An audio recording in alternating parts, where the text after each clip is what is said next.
Marlene Sutherland, the HOA president, was sneaking around my garage trying to break in. She thought I was hiding something illegal, but she had no idea what was really going on. While she was busy with her lockpicks thinking she had control, something else was happening outside.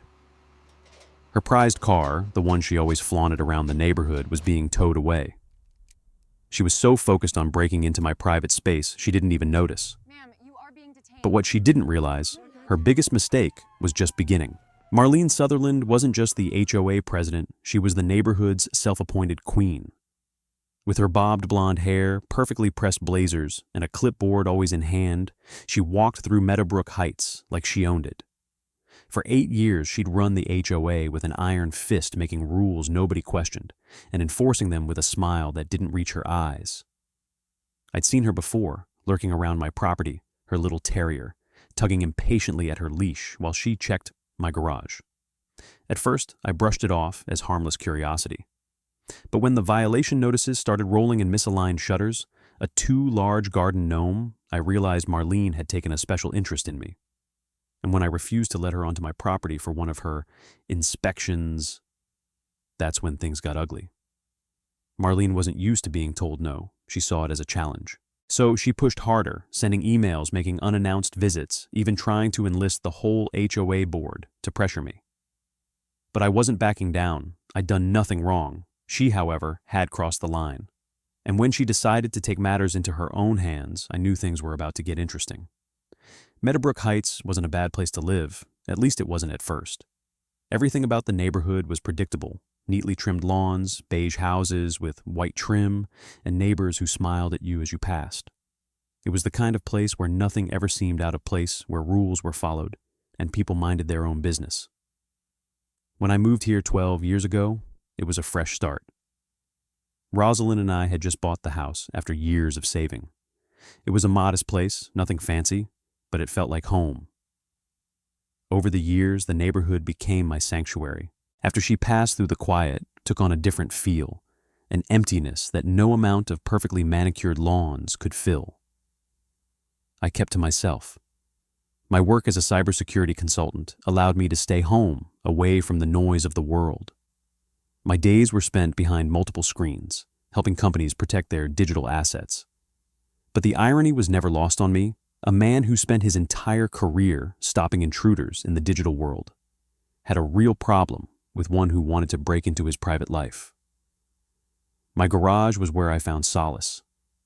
Every evening, I'd slowly close the reinforced steel door, the satisfying click signaling the end of another day. Inside, it wasn't just a place to park my car. It was where I kept the things that mattered most, the cars I'd collected over the years, each one a piece of me and Rosalind. A 1967 Ford Mustang, the car we had driven on weekend trips. A Porsche 911 we had admired on our honeymoon in Germany. These cars were more than just metal and leather. They were memories. I'd invested heavily in the garage itself, making it secure and private. Security cameras, top-of-the-line locks, nothing was getting in without my say-so. It was the one place in my life where I could keep things to myself, where I didn't have to explain anything to anyone. But that was before Marlene. Before the HOA started sending me violation notices, before the whispers at the mailboxes. At first, I didn't think much of it. Just another busybody HOA president trying to enforce petty rules. But as her interest in my garage grew, I began to realize she was after more than just compliance. She wanted control.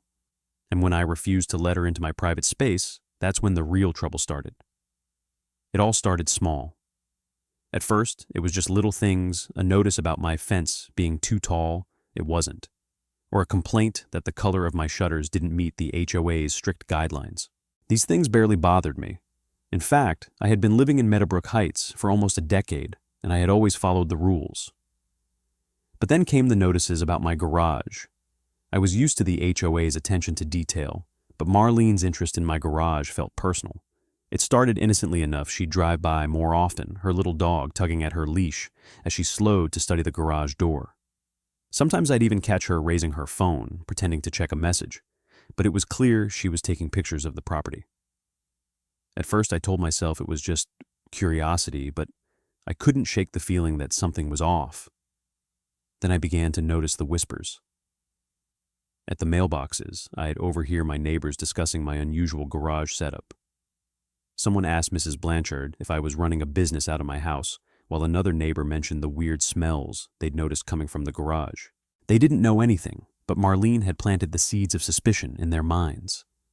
It was clear that the more she snooped, the more she turned my private space into a mystery. It wasn't long before I received the first official request, an email from Marlene herself citing HOA bylaws and demanding access to my garage for a routine inspection. She claimed that it was to ensure I wasn't violating any safety or zoning regulations. It felt like an invasion. My garage wasn't a common area. It was my personal property. I politely but firmly refused, reminding her that as long as I wasn't breaking any laws, the HOA had no right to pry. She didn't take no for an answer. The next day, I came home to find her standing at my front door, clipboard in hand. She had come unannounced, trying to discuss the community's concerns. I didn't answer. A few days later, she knocked again, and again. Each time, I ignored her, hoping she'd get the message. That's when I installed the video doorbell. At least, I'd have a record of her harassment. Things escalated quickly after that. Marlene sent another letter, this time certified, demanding access to my garage within 72 hours. She claimed that if I didn't comply, the HOA would take action and place a lien on my property for non-compliance. I forwarded it to my lawyer, Quentin, who was already familiar with Marlene's tactics. His response was clear: the letter had no legal standing. It was nothing more than another attempt to bully me into submission. But Marlene wasn't done. She started showing up at my house during the day, knocking on the door, trying to get me to talk. I'd be in the middle of a work call, and there she was standing on my doorstep asking for a chat about the neighborhood. I stopped answering the door. It was obvious to me now that this wasn't just about garage inspections. It was about control. Then came the incident that truly crossed the line. I came home one evening to find a sheriff's deputy parked in front of my house. At first, I thought it was a mistake. Maybe someone had filed a complaint about my garden. But no. The deputy handed me a ticket for Marlene's car. Apparently, it had been parked in front of my driveway for hours, blocking the street. I tried to ignore the irony. Marlene, who had spent months questioning my every move, had the audacity to park her car illegally, and now it was being ticketed.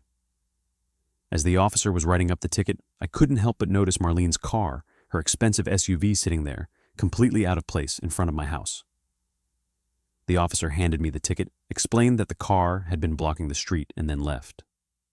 I thought it was over, but I was wrong. The very next morning, I received a call from Quentin, my lawyer. He had some bad news. Marlene had filed a complaint with the HOA board, claiming that I was storing hazardous materials in my garage. It was completely unfounded, but she'd managed to turn the board against me. She even sent another formal letter this time, threatening me with a lawsuit if I didn't comply with her demands to open the garage for inspection. I was fed up. It was clear that Marlene wasn't just after access to my garage. She was trying to ruin me. I decided to take action. I called the police just in case things escalated further. It wasn't that I expected her to break into my garage, but after the harassment and lies, I wasn't taking any chances. That's when the unthinkable happened. I was at my favorite coffee shop when I got the motion alert on my phone. The cameras were showing Marlene standing in front of my garage, peering around like she was trying to make sure no one was watching. She pulled on the handle, trying to force the door open. When that didn't work, she pulled out what I recognized as a lockpick set, not the cheap kind you buy online, but professional-grade tools. My blood ran cold. She wasn't just snooping anymore. She was breaking the law. I could have called the police right then, but instead, I did what Quentin had suggested. I let her do it. I wanted full documentation of her actions. For the next few minutes, I watched in disbelief as Marlene worked the lock. She didn't know it, but she was sealing her fate. As I watched her get more frustrated with each failed attempt, I realized that she was so obsessed with exposing me that she'd lost sight of everything else, including the fact that the police were about to make a big discovery of their own. I kept watching, and then I saw her succeed. The side door opened. Marlene stepped inside her phone, raised snapping pictures of my garage as if she had found some kind of criminal evidence. But what she didn't know was that while she was breaking into my private space, the most expensive thing in her life was being towed away from the front of my house. I was barely 10 minutes away from home when the phone call came in. It was Mrs. Blanchard, her voice urgent and low. "She's inside, Declan," she whispered, barely containing her shock. "She just went in through the side door." My heart skipped a beat. It was happening. Marlene had finally crossed the line. I could hear her on the phone with someone, her voice muffled, but her desperation clear.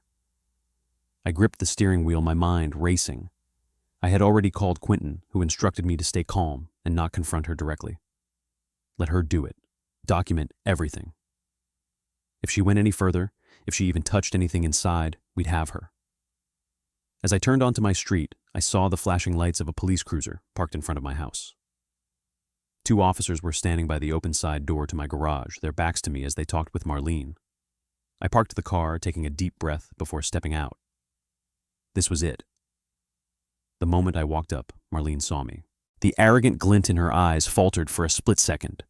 Surprise, then defiance. She straightened up, lifting her chin. "Officers," she said, her voice cool and collected. "I'm conducting a mandatory HOA inspection." I didn't even flinch. "You mean breaking into my private property?" The officers looked at each other, then back at Marlene. "Ma'am," one of them said, "did you have permission to enter?" Her composure started to crack. "I'm the HOA president," she tried to explain. "I have a duty to protect the neighborhood. And you had no permission." I interrupted. "You broke in. I have the video to prove it." I pulled out my phone and showed the officers the footage. Each angle, each timestamp, the lockpicks, the side door, her voice narrating the whole thing as she thought she was uncovering something criminal. I could see her face change from arrogance to confusion, then finally to fear. The officers remained calm, but there was no denying it. She had trespassed. She had broken the law. Marlene was cornered. "Ma'am," one officer said, looking at Marlene with barely concealed disbelief, "you've been caught on video. You entered this man's property without consent." Marlene opened her mouth, but nothing came out. The confident persona she'd worn so proudly, the persona that had made the whole neighborhood fear her, was gone. Just as she was about to say something, the second officer spoke up, his voice sharp. "We need to talk to you at the station." Her face paled. The weight of the situation hit her all at once. There was no getting out of this now. But the final blow came when the officer held up a hand, signaling to his partner to move her aside. And that's when the crowd gathered, neighbors, all standing on the sidewalk, some filming, others just watching in stunned silence. The whispers started immediately. "I can't believe she did this. She actually broke into his house over some cars." The irony was too much to ignore. Marlene, who had turned my life upside down with her constant violations, was now the one being publicly humiliated. Her carefully curated image as the HOA president crumbled, and in its place stood a woman who had just committed breaking and entering, all for the sake of a private collection of classic cars that weren't even illegal. The officers took Marlene away in handcuffs, and the relief was immediate. For the first time in months, I felt like I could breathe again. She was no longer the one in control. The woman who had made my life hell for so long was finally facing the consequences of her actions. As the police car drove away, Mrs. Blanchard came over, her hand gently resting on my arm. "You did the right thing, Declan," she said, her voice comforting. "It's over now." The next few days were a blur. News outlets picked up the story, and the neighborhood was buzzing. The police had arrived just in time, and Marlene's once unshakable reputation as the HOA president was in ruins. She'd spent months playing judge and jury with my life, and now it was her turn to face the law. The HOA board held an emergency meeting and quickly voted to remove Marlene from her position. The new president, EMTT Gallagher, promised to shift the focus of the HOA back to the community, away from control and micromanagement.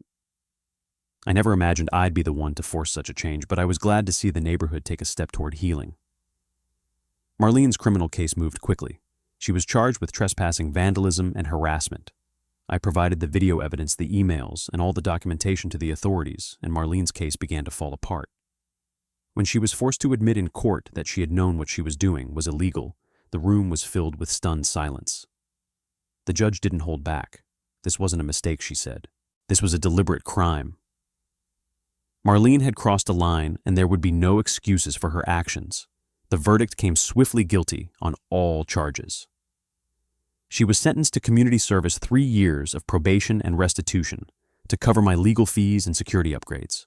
It was a bitter victory, but a victory nonetheless. Marlene's life, as she knew it, was over. Her reputation was shattered, her authority destroyed, and she was left with nothing but the consequences of her obsession with control. Life in Meadowbrook Heights began to return to normal, but it was a different kind of normal now. People were more conscious of each other's privacy. The gossip and suspicion that had once fueled the HOA's power evaporated, replaced by real conversations. Mrs. Blanchard came by more often, bringing her famous pot roast and talking about the changes in the neighborhood. One day, EMTT approached me with an idea. "What do you think about showing your cars at the community car show?" he asked.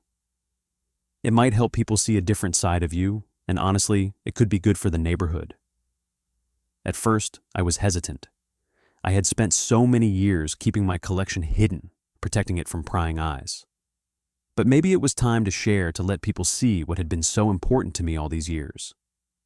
After all, Rosalind had loved cars too. The car show was a success. Families gathered around the Mustang, the Porsche, the Corvette cars that had once been my private memories, now shared with everyone.